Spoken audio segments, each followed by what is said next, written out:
Happy to be joined now on MASN All Access by Alex Fast, VP of Pitcher List. Alex, thanks so much for the time. We really appreciate it. Listen, I will clear my schedule all the time to talk Orioles baseball. Thanks so much for having me. Yeah, Appreciate a lot of exciting Orioles stuff to break down here.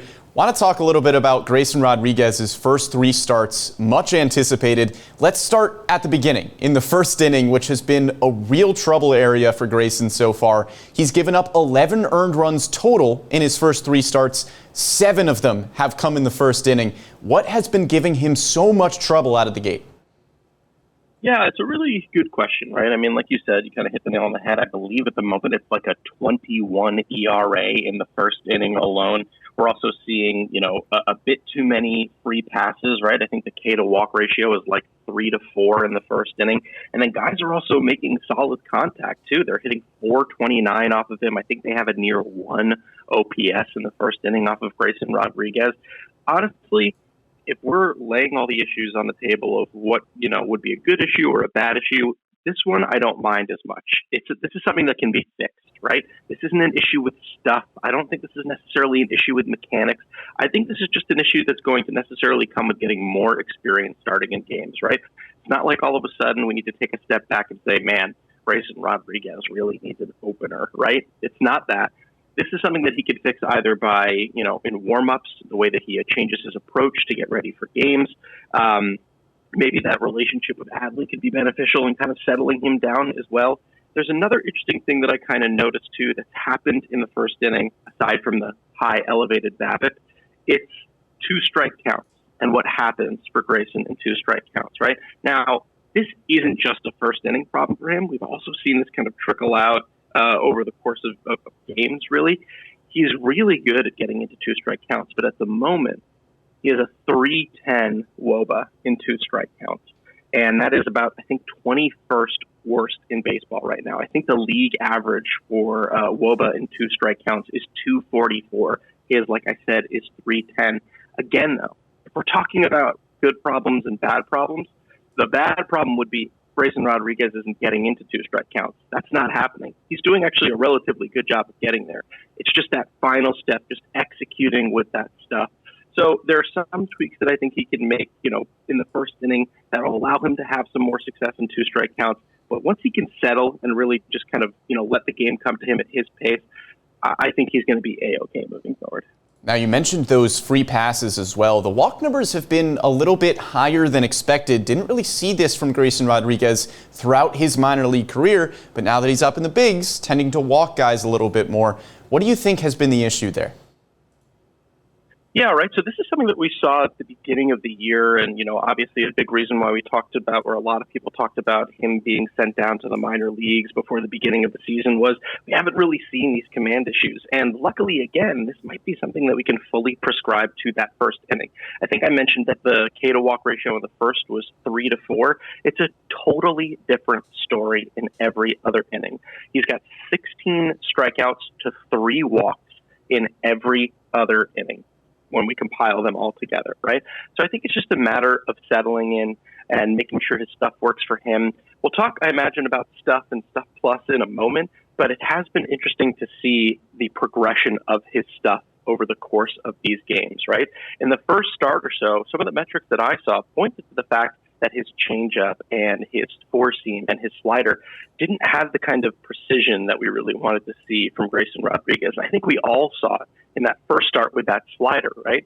It didn't really have the same command that we're used to seeing from him where he can kind of drop it in the zone for strikes quite consistently. That started to change over the course of the season, and that's great to see. I think if we can fix those first inning issues, let him settle in a little bit earlier, the command will come with that.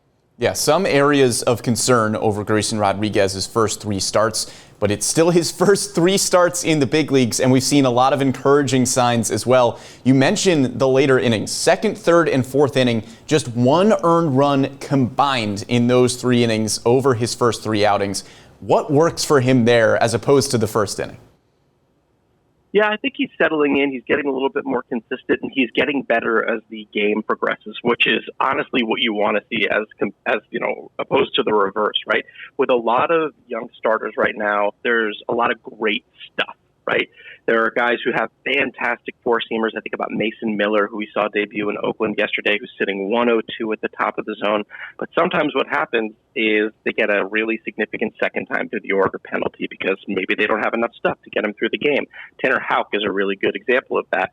The second time through the order penalty has been pretty significant for him. Grayson seems to get better as the game progresses. One of the things that's really picked up for him, too, over the course of the season, like you said, just 3 starts, but good to see, is the changeup has really started to get its form back, right? There was a lot of back and forth in prospect circles about what his best secondary pitch was. Before it was the slider.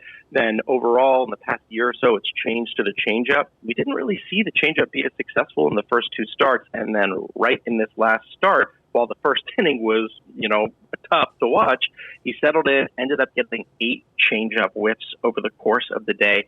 That's the Grayson Rodriguez that we want to see. Again, command and the precision wasn't exactly there. A lot of changeups left over the heart of the plate as opposed to kind of down and away from righties, which we really want to see, but he's getting there. And as he does, he's going to settle in the first more, and the gains that he has shown the second and third time through the order as the game progresses, those are going to maintain too.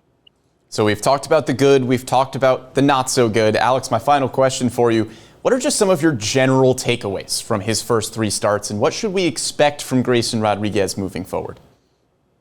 Yeah, it's a great question. I mean, obviously, we all want to see that magical Steven Strasburg debut, right? Remember when he came up and he had all these strikeouts in his first game, and we all knew that we were settled in for the next couple of years to watch Steven Strasburg domination. And it hasn't been that for Grayson Rodriguez so far. But like I said a little bit earlier, the problems that we're dealing with are the good problems that you would want to have with a pitcher, right? It's being able to settle in, and it's being able to find that command. There's a really great metric that's come out from Saris and his team called Stuff Plus, right? And that's just looking at overall, taking into account as much context as possible. What is a pitcher's stuff? Like, how can we grade that on kind of a scale of, I think it goes to, I don't know how high it goes up to, but obviously the higher the better. I would be really concerned if Grayson Rodriguez's stuff numbers were not what they used to be in the minors, or if they weren't at least trending in that direction, but they are, right? So that is to say, he's still the same pitcher mechanically. He still has that same arsenal with a fantastic four-seamer and a really good slider and a really good changeup.